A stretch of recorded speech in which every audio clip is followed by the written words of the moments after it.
everybody back to another segment of Healthy Body, Healthy Mind. And thank you, Dr. Johann. Thank you. And we're going to pick up where we left off last time. So just to recap, we came back from the States. David had the symptoms accompanied with trauma.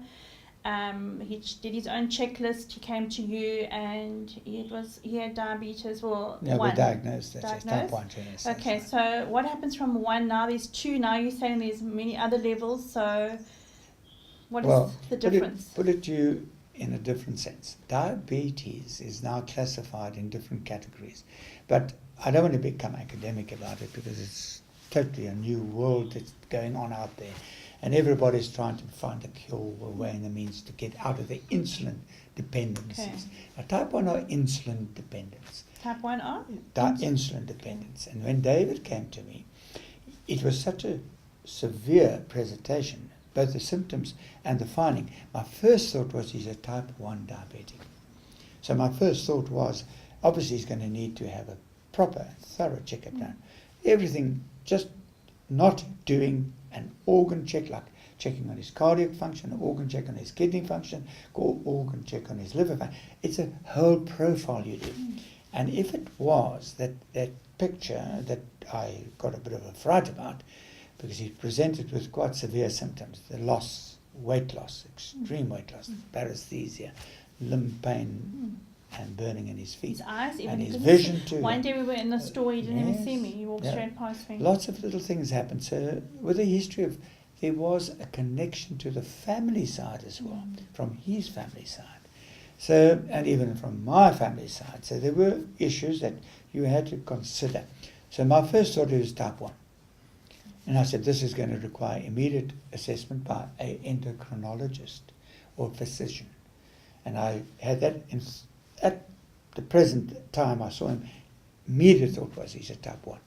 But as it happened to be, we had medication started just to get him over the first hurdle, because he'd just come back from America and he'd been traumatized by the separation of his family there, his brother's family.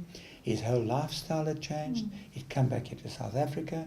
He was traumatized. Post-traumatic syndrome of a person who's been uplifted, almost put into a separate area of his old life but new life, and almost felt as if he had been rejected. And he didn't know how to rectify it. And he was in panic. He had his whole family here. He had his wife, you, and his 2 daughters. He had no work, no employment position, and he had to depend on his family in America, which is a terrible feeling, whereas he was so codependent on other things, his environment, and yet worked with his brother there. They did a lot of things together. So Kim Clement was the person who actually had David, shall we say, brought to America to try and assist David, and Kim were going to work on subject. And I think that whole lifestyle of 10, 11 years had such an impact of comforts and at the same time confidence, and the children had great academic interest there. And when he came back here, all had vanished. I identified that very easily, because as a child, I grew up in a country called Northern Rhodesia, and we left South Africa. And our education system was different. We went in the English system. There was no South African teaching system. It was a wholly foreign area. And I was at the age of 6. And of course, at the age of 6, you've remembered a lot of things from the time you were in South Africa. Now you're going through primary school, and you're learning a whole new subject. You're meeting friends, people different, and they're also ex-South Africans, English, foreigners, colonialist setup. But when you came back to South Africa to do your senior schooling, because the education system there carried you up to a certain point where the children left the primary area and came to South Africa for the senior, and that's when we came to boarding school or to our parents or grandparents, wherever family influence was, to college or good schools and education system that could take you the next step in your further advancement of your future. And that trauma of separating and leaving your parents behind thousands of miles away, you down here, and then suddenly your parents decide they can't stay up there. They miss the children far too much. So they decide to pack up and come back to South Africa.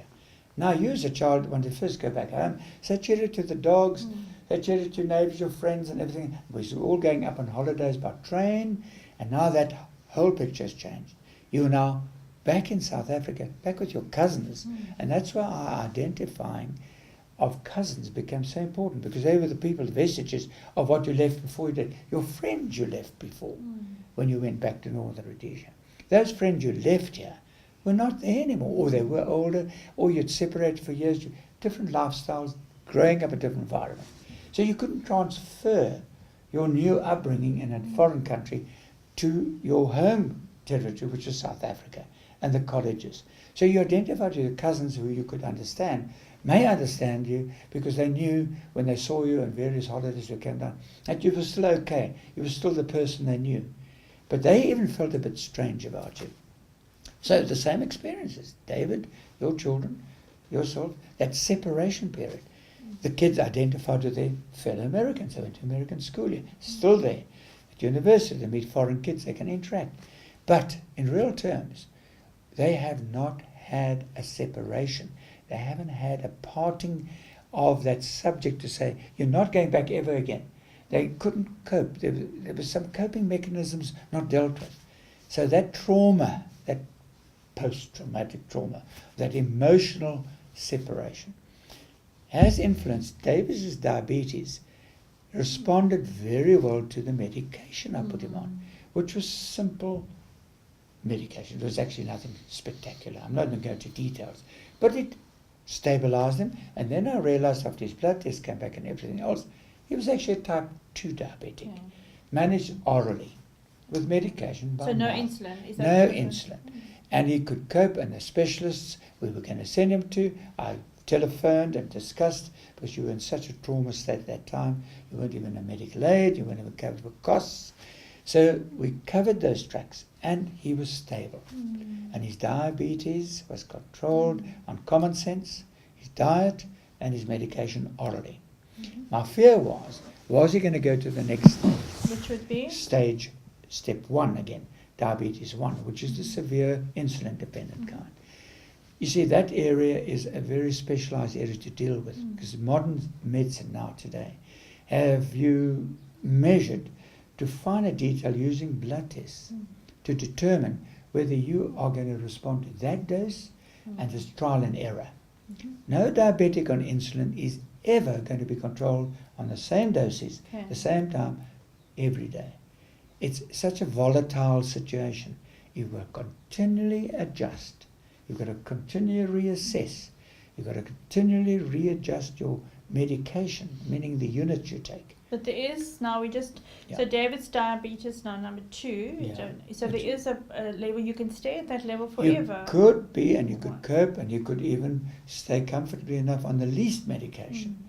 And you watch certain symptoms and changes, like your weight gain, your weight loss.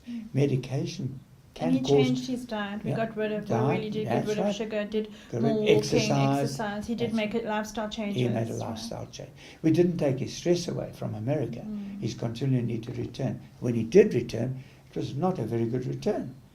He went there to actually say cheerio to his brother, in a sense, and it was another trauma. So, you could understand the readjustment again, having to say separation period, this time separation of his brother. Not only the country, but his brother. So all these things have added to his trauma, another kind of emotional trauma. So we've got to watch his diabetes, see if it doesn't change, watch his weight gain, or any change in his physical change, symptoms, eyes, thirst, body, diet, exercise, peripheral neuropathies, we call them, the burning feet stories, circulation, very important, cardiac function, blood pressure, cholesterol. It's a whole spectrum that's got to be watched. So we'll watch him. We'll watch him. Yeah. Thank you very much. Pleasure. Maybe next time we talk about stage 1 diabetes. We'll see. Yes. How it 3, goes. 4, 5, 6. Oh, there's all the other stages. Yeah, other stages too. Yeah. Thank you so much for watching. Pleasure. Bye-bye. Okay.